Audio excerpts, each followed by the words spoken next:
70세, 80세에도 배움이 필요한가? 나이가 들수록 많은 사람들은 이렇게 말합니다. 이제 배워서 뭐하나? 다 늙어서 새로운 걸 익히기엔 너무 늦었어.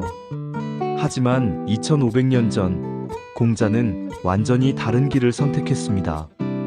그는 늙어갈수록 더 깊이 배우려 했고, 심지어 생애 마지막 날까지도 나는 아직도 부족하다고 고백했습니다. 왜 그랬을까요?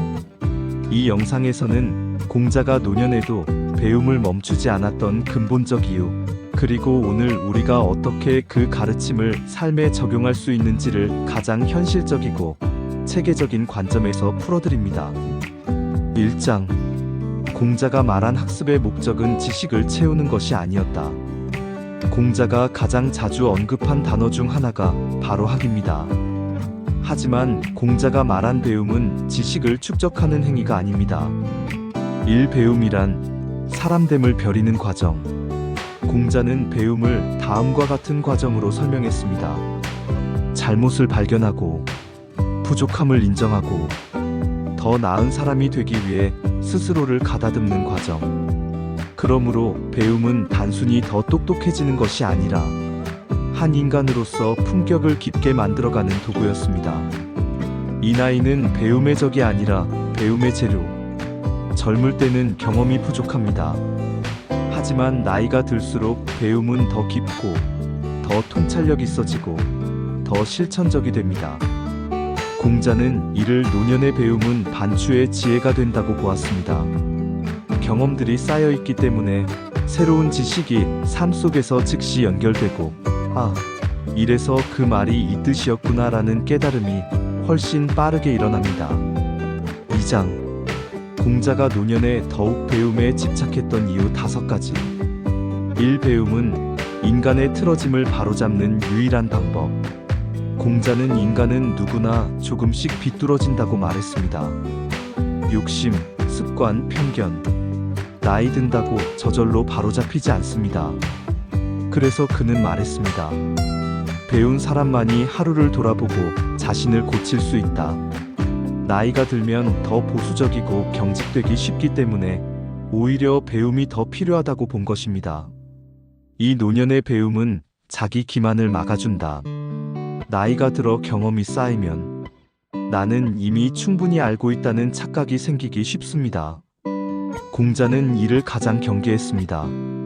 그래서 제자 자공이 스승님은 모든 것을 아시는 것 같습니다 라고 말했을 때 공자는 이렇게 답했습니다. 내가 안다는 건 내가 모른다는 것을 아는 것이다. 배움은 노년에 생기기 쉬운 착각, 자만, 다친 사고를 막는 가장 강력한 약입니다. 3. 배움은 나이와 상관없는 성장의 즐거움을 준다. 공자는 배움을 통해 얻는 즐거움을 특별히 강조했습니다. 배워서 때때로 익히면 또한 기쁘지 아니한가. 나이가 들수록 삶은 반복되고, 관계는 줄고, 역할은 축소됩니다. 그때 배움은 삶을 다시 활력있게 만드는 가장 빠른 방법입니다. 새로운 개념을 깨달을 때의 짜릿함, 스스로 성장하고 있다는 감각, 어제보다 오늘이 더 나아졌다는 만족감. 노년에서 이만큼 큰 행복을 주는 활동은 매우 드뭅니다. 4. 배움은 관계의 범위를 넓힌다. 나이가 들어감에 따라 중요한 문제가 하나 생깁니다. 바로 사회적 고립입니다. 공자는 매우 현실적으로 말했습니다. 배우면 말이 깊어지고, 대화가 풍부해지고, 상대를 이해하는 폭이 넓어진다. 따라서 배움은 인간관계를 지키고 새로운 사람을 만나게 하며 세대 간 소통을 가능하게 합니다. 5. 배움은 정신의 노화를 지연시키는 가장 강력한 행동. 공자는 이런 말을 남겼습니다. 배움은 마음을 가꾸고 마음을 튼튼하게 한다. 그는 정신이 굳지 않기 위해 끊임없이 배우고 읽고 탐구했습니다. 현대 연구에서도 확인된 사실이지만 사고의 유연성은 뇌의 노화를 늦추는데 직접적으로 연결됩니다. 공자는 2500년 전에 이미 그 사실을 꿰뚫어 보고 있었습니다. 3장. 공자가 나이 들어도 배움을 포기하지 않았던 실제 사례. 60세를 지나서도 예학의 학문을 새로 시작. 공자는 60세 이후에 본격적으로 음악과 예에 대해 깊이 연구했습니다. 그는 예학은 인간의 근본을 바로 세운다며 매일 새롭게 공부했죠. 이 죽기 1년 전까지도 시경을 다시 읽었다. 공자는 시경을 수십 번 읽었지만 나는 아직 이 책을 다 이해하지 못했다고 말하며 계속 배웠습니다. 3제자들과의 대화를 통해 끊임없이 관점을 업데이트했다. 노년이어도 제자들의 새로운 질문과 관점을 통해 지식을 재해석하고 확장했습니다. 그에게 배움은 독서가 아니라 끊임없는 대화적 탐구였습니다. 4장 공자의 노년의 학습법 오늘 적용 가능한 실천 가이드. 익힘을 공부의 중심에 둔다. 공자는 배움의 핵심은 복습, 즉 습이라고 보았습니다. 새로운 것을 많이 배우는 것보다 하나를 깊이 익히는 것이 훨씬 큰 힘이 됩니다. 글을 읽을 때 해석보다 적용을 먼저 생각한다. 공자는 제자들에게 항상 물었습니다. 이 배움을 내 삶에 어떻게 적용할 것인가? 노년의 학습은 실천 중심일 때 가장 효과적입니다. 판단이 굳어질 때 일부러 새로운 견해를 찾아간다.